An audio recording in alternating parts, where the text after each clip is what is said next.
Olá, seja muito bem-vindo ao Globo News Painel, que hoje vai tratar da Operação Lava Jato, do combate à corrupção e, muito especialmente, dos esforços dos políticos para ficar fora do alcance da justiça.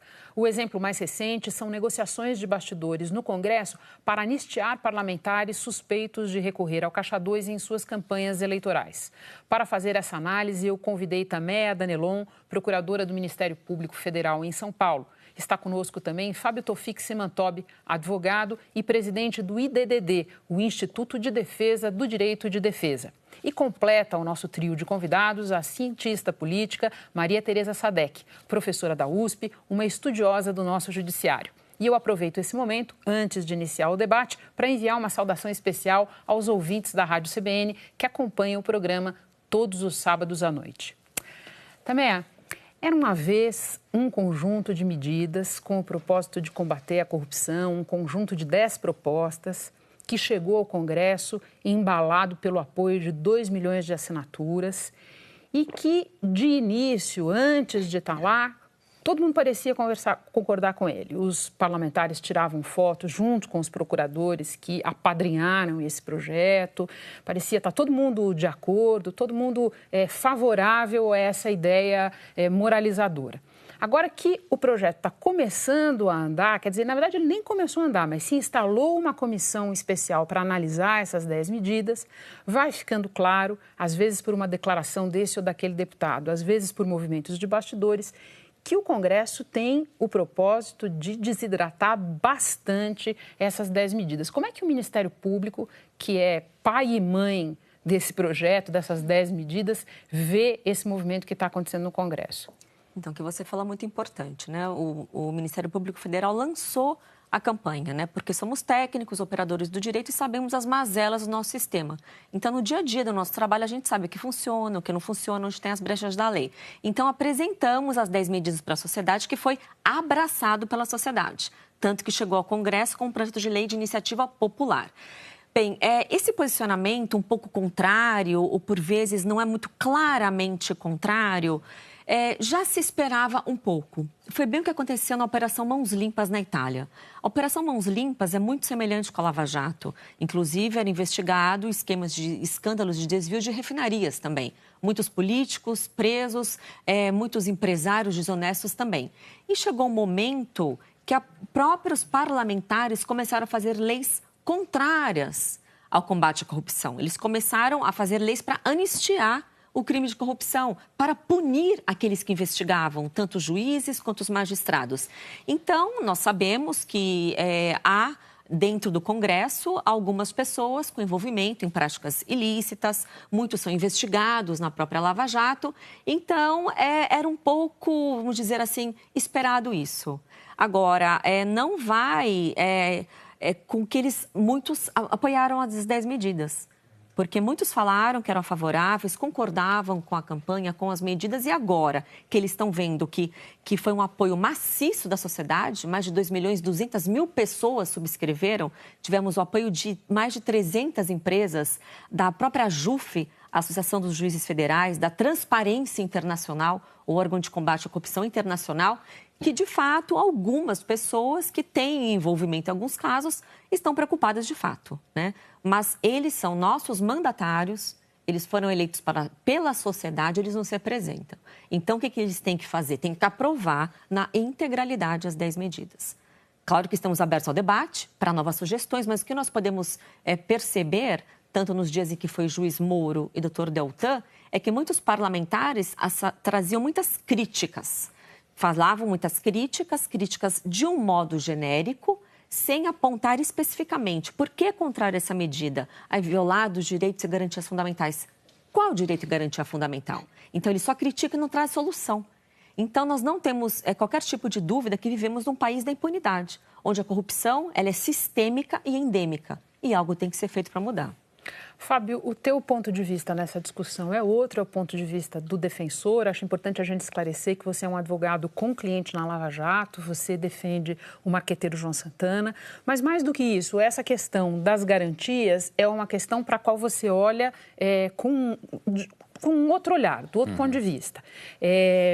Também estava dizendo, se for para mudar, é para aperfeiçoar, estamos abertos ao debate, mas os parlamentares têm que aprovar as 10 medidas. Como é que você vê essa afirmação dela? Eu acho que a gente precisa separar algumas coisas nisso para despoluir o debate. Então, é óbvio que é muito ruim para um país você ter um pacote de 10 medidas contra a corrupção que vai ser avaliado por políticos envolvidos em processos de corrupção. É evidente que isso não é saudável para nenhuma democracia e é algo que a gente deve esperar que se resolva de uma forma republicana. Isso não há a menor dúvida. Agora, há algo poluindo o debate, que é quem é contra estas 10 medidas contra a corrupção é a favor da corrupção. E é isso que pode, às vezes, gerar um ruído no debate.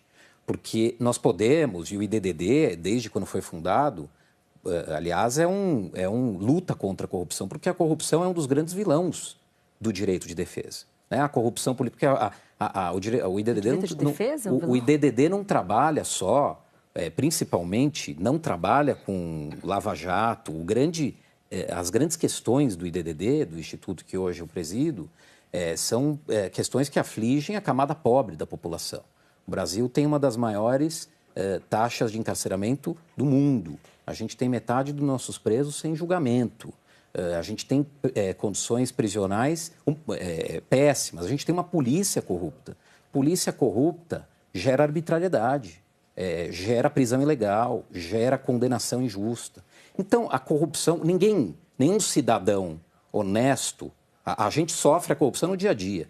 Então, ninguém aqui, quando se discute as 10 medidas, não é se é contra ou a favor da corrupção. O IDDD ele vai ser a favor de qualquer pacote contra a corrupção. Agora, nós precisamos discutir as medidas, precisa abrir a embalagem. Precisa abrir a embalagem, botar na mesa as medidas e discutir as medidas. E aí é quando a gente vai entrar, umas são boas, não há dúvida, tem algumas que sugerem, por exemplo, que processos andem mais rápido, não há a menor dúvida de que isso é muito bom. E há como andar mais rápido. O juiz Sérgio Moro é um juiz extremamente rápido nos processos dele. Ele é extremamente ágil. Então, tem medidas boas. Agora, o debate é importante. A gente não pode aprovar isso, nem desaprovar e nem aprovar a toque de caixa. Né? Porque nós temos a maioria dessas medidas são inspiradas em experiências internacionais. Então, no país tal existe o confisco alargado, como está ali. Isso que a gente tem que tomar um pouco de cuidado, e o IDDD está, inclusive, se preparando para entender melhor isso de uma forma mais ampla, qual é a experiência desses países, porque todo sistema de qualquer país ele tem um sistema de peso e contrapeso. Então, não adianta eu pegar uma experiência da Grã-Bretanha isolada e falar, olha como eles fazem lá, mas eles devem ter um contrapeso. Por exemplo, nos Estados Unidos, um membro do Ministério Público ou um acusador, se ele faz uma acusação que se revela manifestamente injusta, arbitrária, excessiva, ele responde por isso. No Brasil isso também. É um Aqui também. No Brasil também, claro. Eu digo assim, se ele faz uma acusação, oferece uma denúncia, de má fé, que se forma, não de má fé, mas que é manifestamente legal, ou que ele colha uma prova manifestamente legal. Vamos sair do Ministério Público. Mas também é penal, claro. Um fiscal da Receita, tá? Ou um fiscal da Prefeitura, onde, infelizmente, sem generalizar, está a grande parte da corrupção do país, né, que afeta o cidadão comum. Né, aquele sujeito que vai lá, cria dificuldade para vender facilidade, e se o sujeito não paga, ele toma uma autuação exagerada, excessiva, que o sujeito vai levar 5 anos, que é a vida de 90% do brasileiro, principalmente os empresários. Qual é Tudo bem, existem medidas aqui que podem solucionar. Agora, qual é a maior medida, na minha opinião, e que não consta no pacote? Se essa autuação amanhã for considerada abusiva e excessiva, injustificada, vai ser anulado o auto de infração, mas dificilmente esse sujeito vai ser considerado um erro, um entendimento divergente, mas ele não vai ser responsabilizado no patrimônio dele, como acontece em outros países, por ter feito aquilo. E por que não denunciar em vez de pagar uma propina? Não, porque o Ministério Público está de portas abertas. E claro. É muito importante deixar muito claro que, desde a Lava Jato, as denúncias estão se avolumando. Toda semana nós recebemos novas denúncias. Porque a Lava Jato, embora ela não tenha o condão de eliminar a situação endêmica e sistêmica, como o Deltan fala, a Lava Jato trata um tumor. Ela trata um tumor dentro da Petrobras e dentro de outras empresas. Agora, o nosso sistema é cancerígeno. Nós temos que mudar o nosso sistema, como bem o advogado falou, para tornar mais rápido o processo. Ele não é moroso por conta da corrupção. Não, a gente tá de Ele acordo. é moroso porque as leis foram feitas para não andar. Para não dar certo, temos brechas nas leis. Então, como eu estava falando, desde a Lava Jato, embora ela não vá mudar a situação, ela trouxe o quê? Esperança para a população. Agora as pessoas acreditam nas instituições, mais do que no passado. Eu acho que essa é uma contradição, desculpa, é que eu acho que nós precisamos ter... Não, eu acho que a gente tem que ter, na hora de se aprovar um pacote, qualquer pacote de leis, a gente precisa fazer de forma desapaixonada. Então, eu vejo... que a corrupção é endêmica, não há a menor dúvida. A gente tem um dos maiores índices de corrupção do mundo. E afeta a vida de todos os profissionais, de todos os cidadãos. Então, estamos de acordo nesse sentido. Somos todos vítimas, absolutamente, é evidente. Ninguém em sã consciência, a não ser que seja corrupto, viria para dizer que é a favor da corrupção. Ninguém é a favor da corrupção. Muito pelo contrário, precisa de medidas, mas precisamos estudar essas medidas. Mas qual exemplo, uma que o senhor não concorda? Eu queria completar só esse raciocínio. Por exemplo, é evidente que o trabalho dos procuradores da Lava Jato é um trabalho extremamente excepcional, muito bem feito. O trabalho do juiz Sérgio Moro é um homem trabalhador, eu disse isso outro dia, é um homem que trabalha demais, você pode divergir desta ou daquela decisão, mas é um homem que trabalha. E a própria doutora Tameia disse, renovou as nossas esperanças, o processo é muito bem conduzido, conseguimos atingir o que nunca tínhamos conseguido, sem as 10 medidas. Essa operação ela foi feita sem as 10 medidas. A pergunta que eu faço, e se a gente tiver tempo aqui, vamos desembalar, porque senão fica um discurso muito genérico. Sim, é bom. As 10 medidas, do que a gente está falando? Né? Tá. Porque senão parece que a gente é contra a corrupção. Eu quero falar de uma medida muito... A gente vai ter a oportunidade ao longo do programa de vocês retomarem esse choque de visões aí que é muito saudável, mas já que a gente vai descer a concretude das medidas, eu queria chamar a professora Maria Tereza para o debate e trazer uma questão que quando a gente for olhar o que os parlamentares estão tentando fazer para se defender, para se proteger da Lava Jato, que até agora chegou muito pouco até eles, porque nós temos ali na primeira instância em Curitiba quase 60 condenados, quase 700 anos de pena para cumprir, somado, e lá em Brasília, do ponto de vista dos políticos, o que a gente tem até agora é que o Eduardo Cunha é réu na Lava Jato. Então, eles estão tentando se proteger do que está por vir.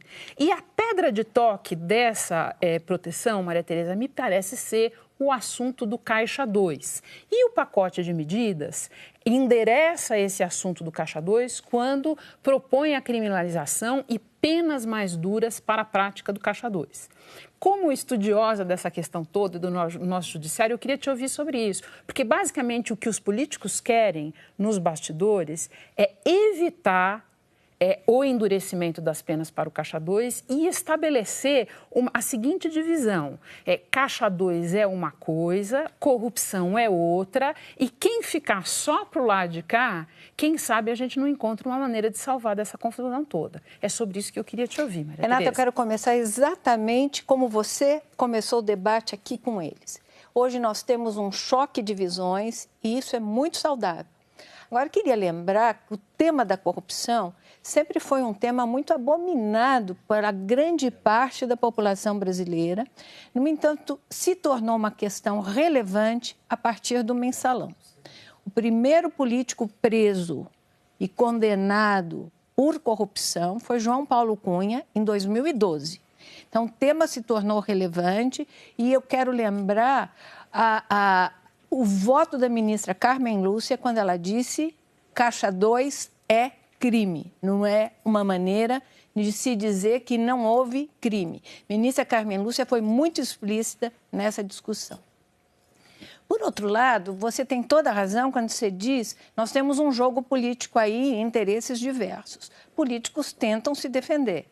Nada mais óbvio do que isso. No entanto, eu quero lembrar a PEC 37 em relação ao Ministério Público. Quando a PEC 37 foi pensada em ser votada, estava muito evidente que ia ser aprovado. Não foi aprovado por duas questões muito relevantes. Pressão da mídia, de um lado, e, de outro lado, população.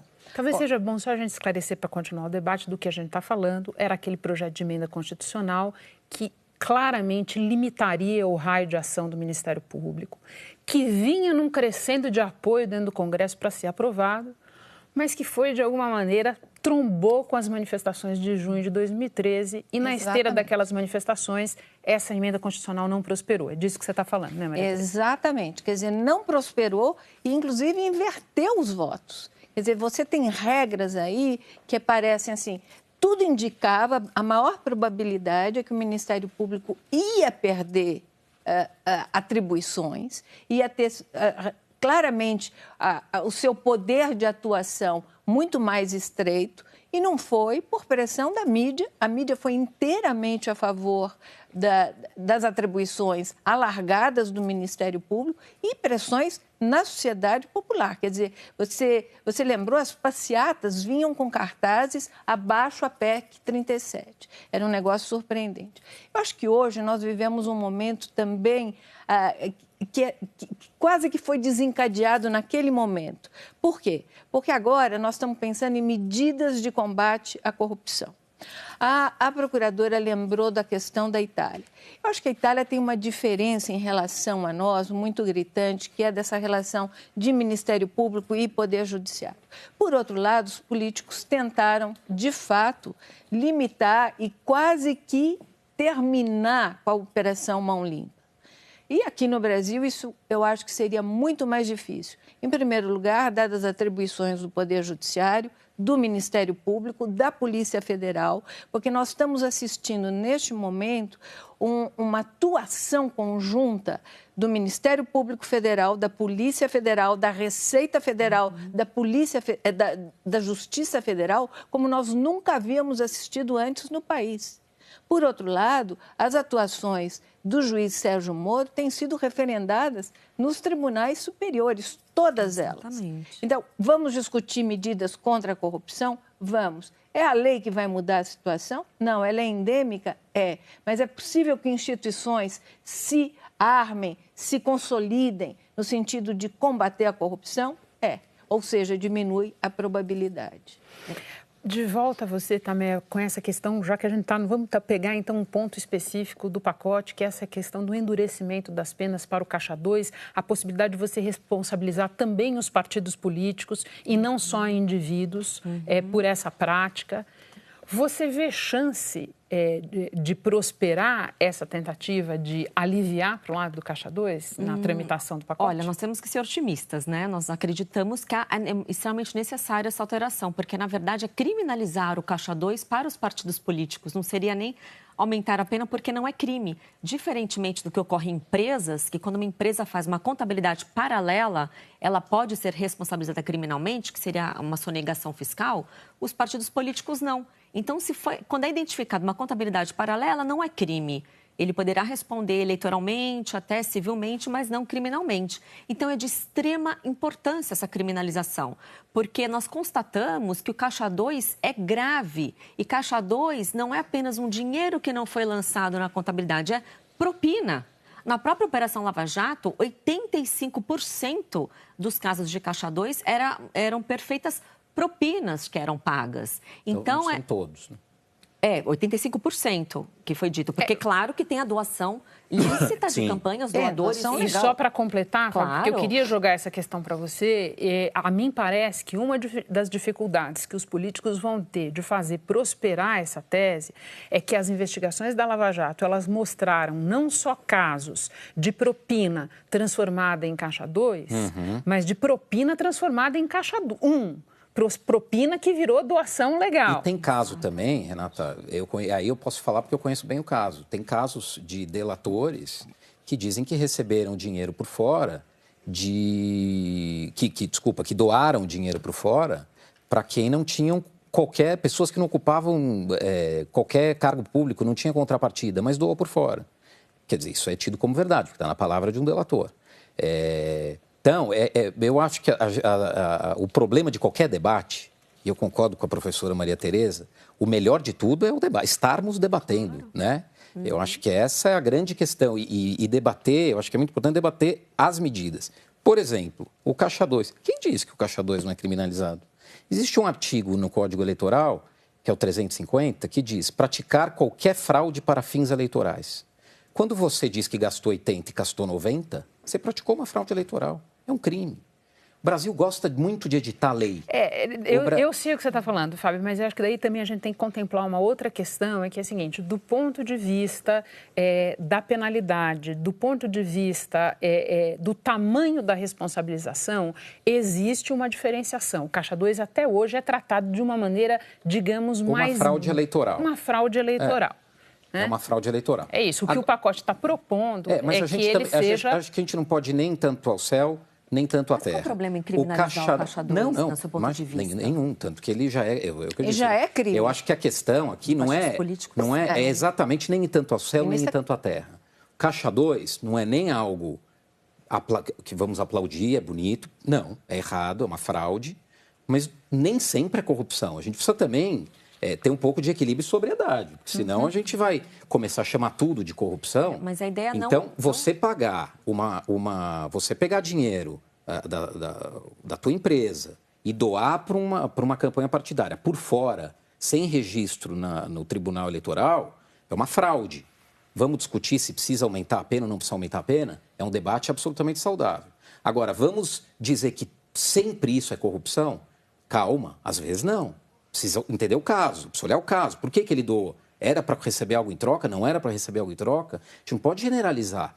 Acho que o que precisa nesse debate é ter um pouco de calma, desapaixonar um pouco. A gente está num momento em que o país está realmente de cabeça para baixo, os escândalos são de ficar de cabelo em pé, nunca se viu tanta corrupção. É evidente que a população não aguenta mais. Mas é justamente nesse momento que pessoas que trabalham com a lei, como nós, como a doutora Tameia, que é uma excelente procuradora da República, nós do IDDD, a gente procura soluções que não buscam só atender o clamor da opinião pública. É claro que precisa atender, mas com medidas sérias, duradouras. Porque não adianta aprovar um pacote de lei hoje que o Supremo amanhã julga inconstitucional. Cai no descrédito quem fez as medidas, cai no descrédito o Congresso Nacional. Então, todo mundo sabe que para reformar um pacote, para oferecer um pacote de leis, não é fácil. Por que não é fácil? Porque você tem uma Constituição Federal, que é o que dá segurança jurídica para um país. Até para entrar aqui em alguns pontos, Renata, por exemplo, tem uma medida que diz ali prisão preventiva para facilitar o encontro do dinheiro. A gente vai voltar a falar de prisão. Eu preciso chamar um intervalo, mas tenha certeza que a gente vai voltar a falar de prisão preventiva. A gente volta daqui a pouquinho com o Globo News Painel.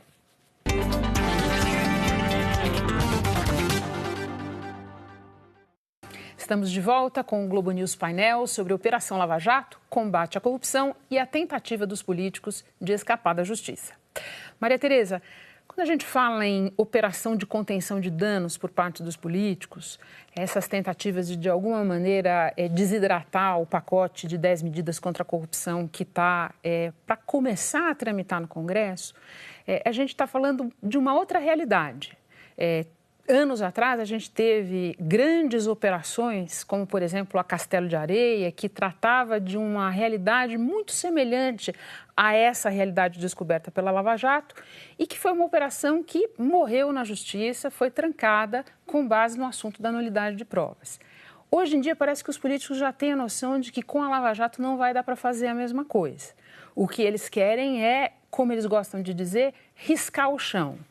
Chegar uma hora em que fala, esses aqui estão dentro, esses aqui estão fora, como aconteceu no Mensalão, por exemplo. Você acha que isso dá para fazer agora? Eu acho que agora está muito mais difícil fazer isso. Por quê?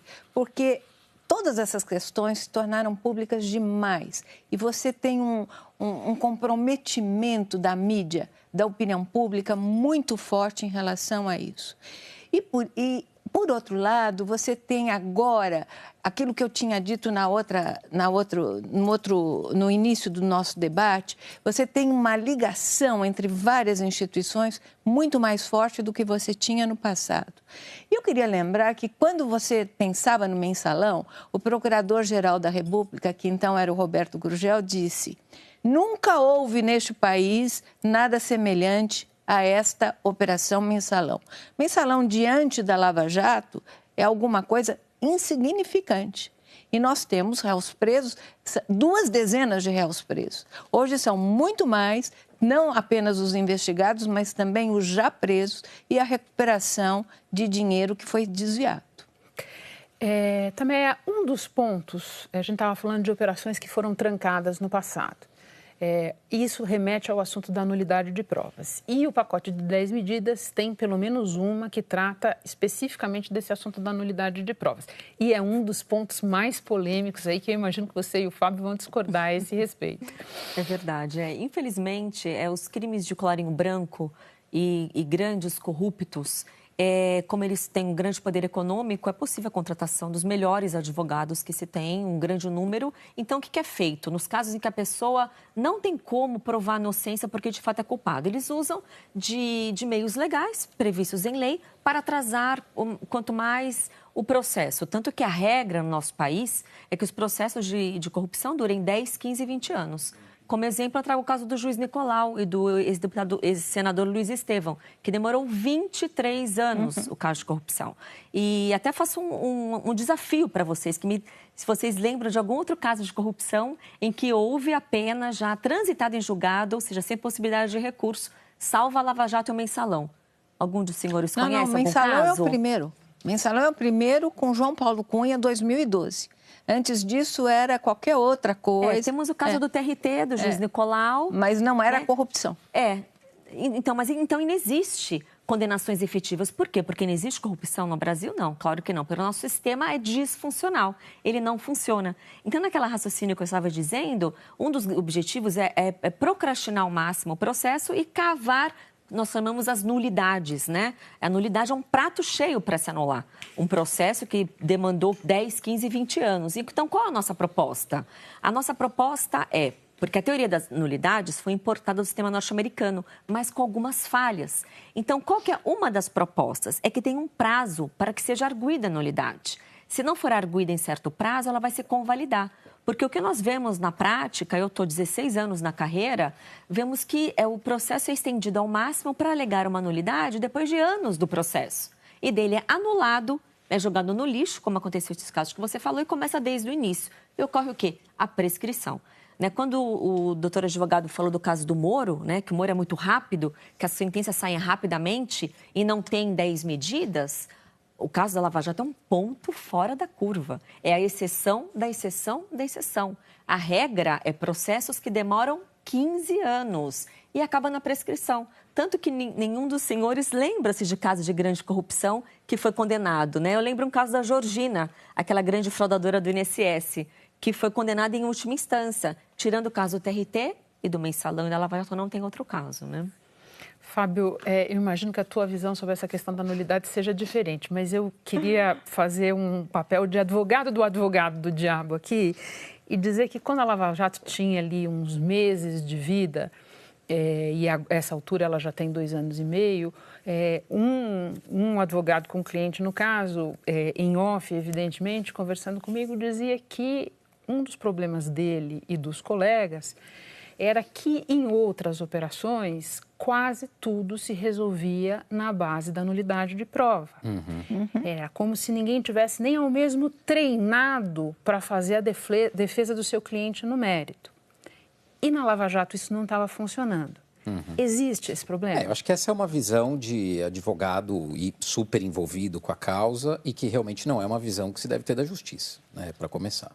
Eu separo muito bem eu quando estou como advogado e eu quando estou como presidente da entidade que hoje eu presido. O que tem me incomodado, Renata, é que a gente tem discutido justiça criminal no Brasil como se ela fosse a Justiça Federal de Curitiba ou a Justiça Federal de São Paulo. E o problema, e é o que nos incomoda e o que nos preocupa demais, é que há uma outra justiça que vai ser afetada com essas 10 medidas aqui, e que é uma justiça que passa pelo problema inverso. Ela passa pelo problema inverso. É uma justiça que não produz prova, praticamente. As provas, quando são feitas, são de qualidade pífia, exames muito mal feitos, investigações que dependem de confissões, que defendem ainda de uma coisa típica do século XIX, pessoas que são presas e depois julgadas. Esse é o sistema judicial brasileiro. A gente não pode esquecer que esse é o cenário. É claro que precisamos combater a corrupção e, sem dúvida, ela está principalmente na Justiça Federal, mas não só. Ela também está na Justiça Estadual.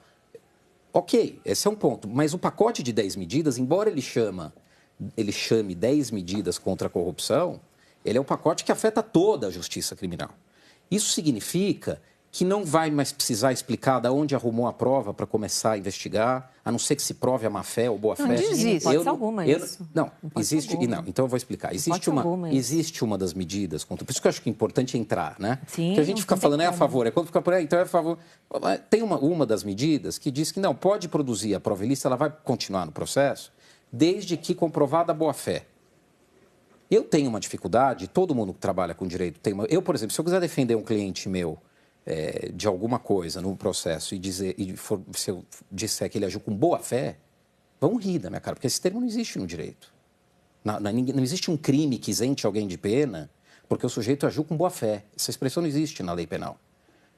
Então, por que nós estamos dando ao Estado a possibilidade de praticar, muitas vezes, atos ilícitos, mas permitir que isso seja tudo bem, validado, desde que seja de boa-fé? Mas não é assim, a ideia então, não é essa. Se a gente pensa na Justiça Federal de Curitiba, se a gente pensa na corrupção e nos políticos presos, provavelmente a gente fica feliz. Agora, se a gente pensa que isso vai ser usado para pegar o jovem de 20 anos como assim? que está... Que sentido? Deixa eu só terminar meu raciocínio. Que isso vai afetar o jovem de 19, 20 anos que está portando maconha ou não está portando maconha e vai ser acusado de porte de drogas ou até de tráfico de drogas. E de inúmeras outras situações que na verdade, Renata, é isso que incomoda. É 95% da justiça criminal brasileira. Mas, a gente está tratando como se nós tivéssemos um problema. Eu até disse outro dia, parece que é como se nós fôssemos um chefe francês explicando para uma plateia de somalianos que o grande problema do mundo é a obesidade. Né? Vai falar no presídio ou no fórum da Barra Funda que o grande problema do país é a obesidade. Né? Com todo mundo preso ali antes de ter sido julgado. Então, se fosse talvez só para combater a corrupção, a gente poderia delimitar o debate, ou na Justiça Federal, ou quando... Mas isso foi feito e a gente não pode esquecer, criticam os advogados, porque os advogados contratou bom advogado e conseguiu. Infelizmente, a justiça brasileira, ela foi feita para o pobre. Mas eu ela se acomodou não ficou claro. Em prova. Então, eu vou deixar claro. Ela se acomodou em provas. O pobre dificilmente consegue contratar um bom advogado. A qualidade da defesa do pobre costuma ser muito ruim. Então, o judiciário, ele foi se acomodando com uma justiça que produz provas insuficientes, se contenta com provas pífias, insuficientes, pobres, frágeis. É evidente que quando esse mesmo sistema é usado para processar um sujeito que pode contratar um bom advogado, ele vai encontrar falhas. Isso é inevitável. Agora, o que nós precisamos fazer? É melhorar o sistema. Nós precisamos ter um sistema, e por isso que eu dei o exemplo da Lava Jato. Está aí um resultado de que dentro do ordenamento jurídico hoje existente, dentro da lei existente, 7, 10, 15 procuradores competentíssimos, um juiz trabalhador, conseguiram, dentro do ordenamento jurídico brasileiro, atingir isso que está se querendo. Então, eu acho que a gente precisa olhar para a justiça como um todo, como de um país de terceiro mundo, né, que ainda pratica ilegalidades que se pratica no interior da África. Eu tenho uma coisa para te falar sobre isso, mas a Maria Tereza queria muito falar algo ali. Eu queria falar uma coisa, que as 10 medidas são de combate à corrupção. E não são 10 medidas que estão sendo aplicadas ao sistema penal. Quanto ao sistema penal, eu concordo inteiramente com você. Não, mas as reformas deles no Código de Processo Penal... Deixa a Maria Tereza completar, por favor.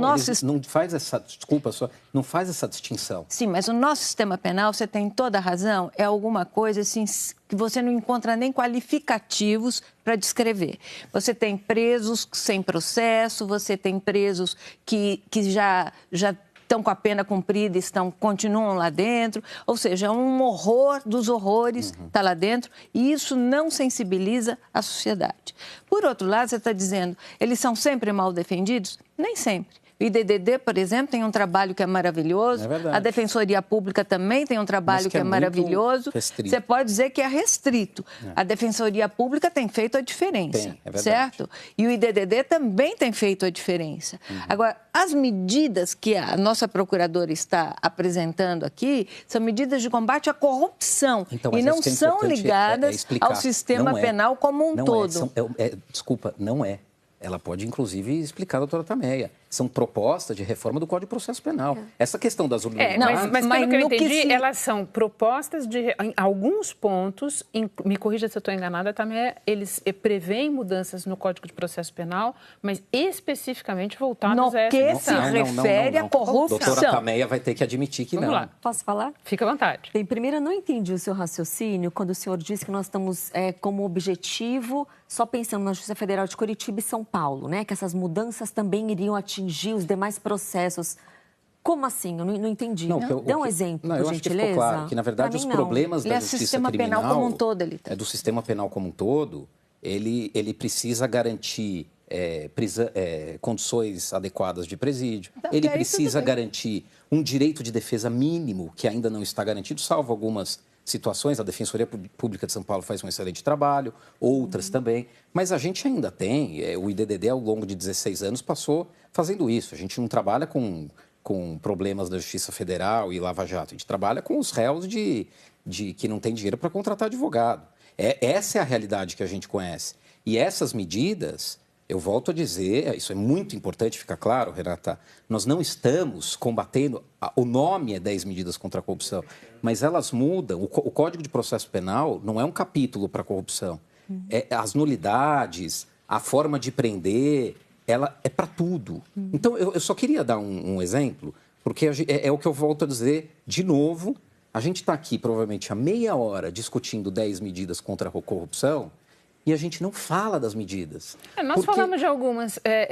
Nós falamos da questão do endurecimento do Caixa 2. Sim. Nós falamos da questão da nulidade de prova e eu acho que a Tameia conseguiu, muito resumidamente, explicar do que se trata. A gente estava falando, íamos começar a falar de prisão preventiva. Sim. A gente só não tem condição, infelizmente, de dissecar de tudo, claro. As 10 medidas pelo seguinte: o nosso objetivo aqui é ver o que está acontecendo nesse momento, qual é a reação do sistema político às 10 medidas. Sim, isso e de que maneira eles estão se movimentando, os políticos estão se movimentando para tentar desidratá-los. Então, eu acho importante a gente não perder isso de vista. E, nesse sentido, eu queria jogar uma questão para vocês, que é o seguinte, é uma questão de ordem política. A conjuntura mudou.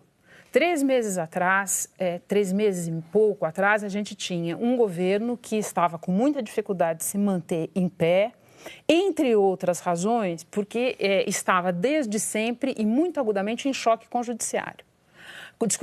Com o Congresso, era isso que eu queria dizer. Agora a situação é outra. Nós temos à frente do Executivo um presidente que provavelmente vai ser confirmado nos próximos dias, à frente do Senado e à frente da Câmara, políticos que falam a mesma língua e que têm os mesmos interesses no que diz respeito a conter os danos da Lava Jato. Minha pergunta para vocês é o seguinte: o ambiente está mais favorável para colocar uma tranca nas 10 medidas também?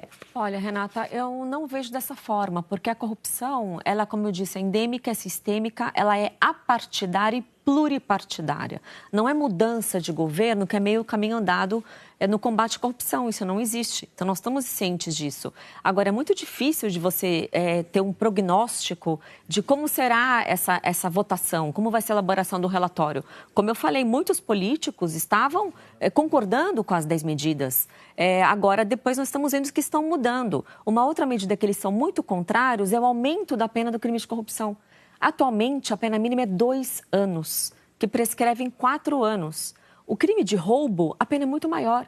Se o indivíduo empurra uma pessoa para roubar a bicicleta, ele vai ser apenado por 4 anos. E naquelas condições que o doutor muito bem nos trouxe. Agora, o corrupto, que pode desviar milhões de reais, bilhões de reais, vai sofrer uma pena de 2 anos, que possivelmente com a demora do prazo vai ocorrer a prescrição e caso ele seja condenado, ele vai entregar o quê? Cestas básicas. Eles estão contra esse aumento. Agora, é completamente desarrazoado o crime de corrupção tem uma pena tão pequena. Então, é aquela questão, muitos políticos são honestos, muitos políticos têm a ficha limpa e agora está na mão dos políticos essa mudança.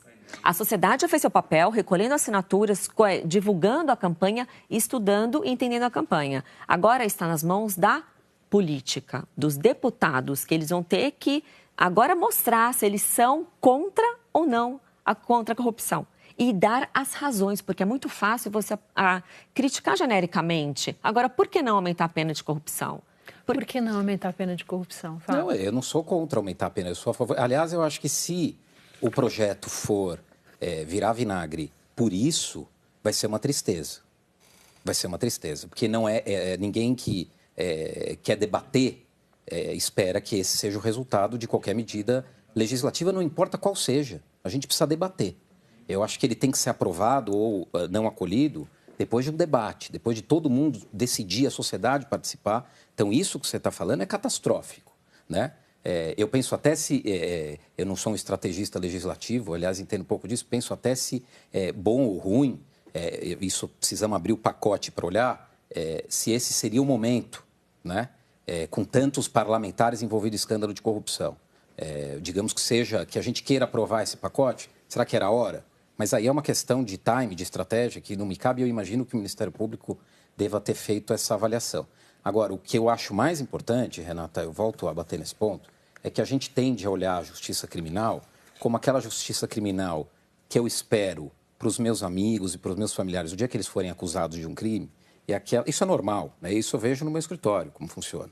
Eu vejo com os réus do IDDD que eu defendo. É assim, você espera uma justiça criminal para o outro, que é uma justiça muito mais dura, uma justiça rigorosa, implacável, inexorável. Mas não é a mesma justiça que você espera quando você tem um filho, um irmão, um parente preso, acusado de um crime. O que me preocupa é justamente a gente não perceber que isso aqui afeta a toda a sociedade, né? Então, que nem os médicos são...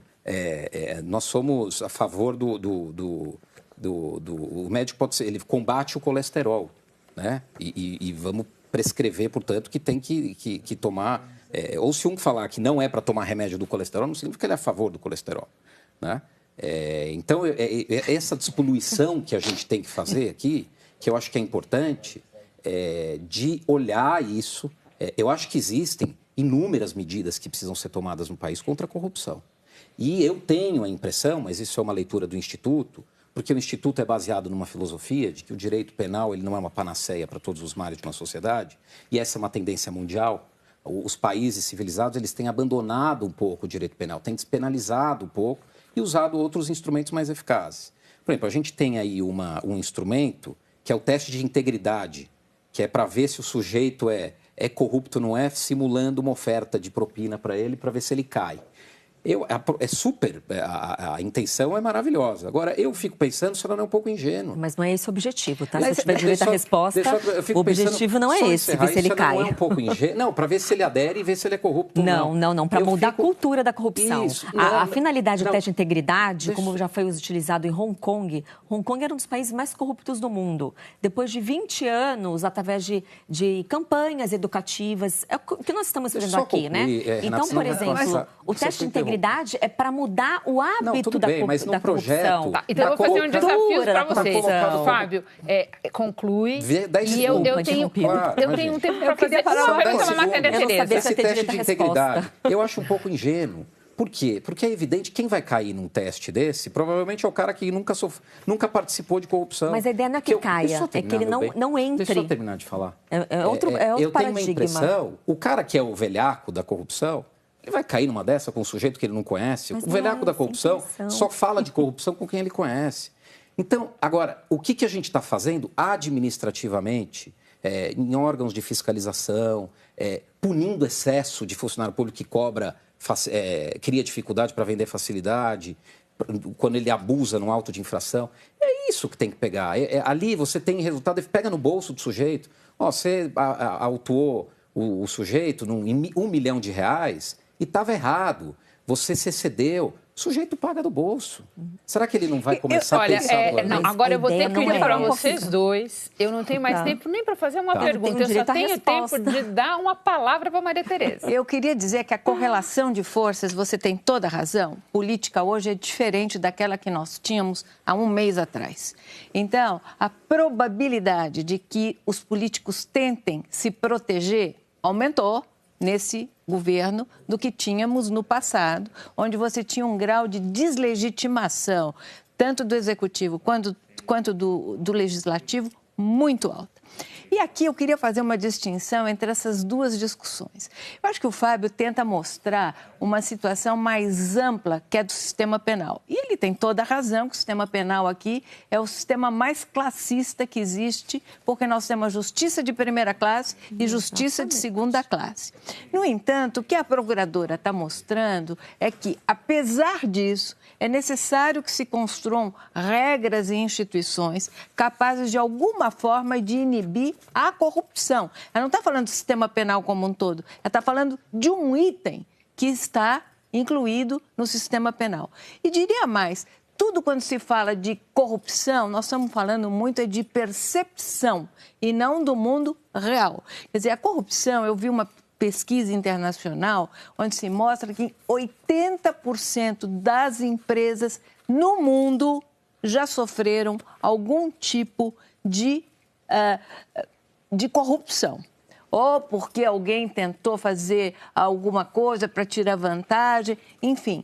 Isso é uma coisa muito espalhada. O que nós temos que pensar é quais são as regras possíveis de se pensar e que tenham algum impacto sobre isso. O mundo não é um mundo ideal, um mundo abstrato em que, então, nós temos uma lei e, a partir dela, a corrupção será terminantemente extinguida. Exatamente. Que ela é sistêmica? É sistêmica. As questões que estão levantadas aqui são importantes? São. É importante o direito de defesa? É extremamente relevante. Mas também é extremamente relevante que se combata a corrupção, porque ela tem impactos nos direitos sociais todos. Ou seja, o tema da corrupção se tornou um tema relevante e com muito apoio popular quando se foi possível fazer a seguinte relação: o dinheiro que foi desviado é o dinheiro que não foi para a saúde, é o dinheiro que não foi para a educação, é um dinheiro que acabou acentuando a extrema desigualdade social que tem neste país. Bom, eu só quero dizer uma coisa, vocês três juntos não são um programa, são uma série.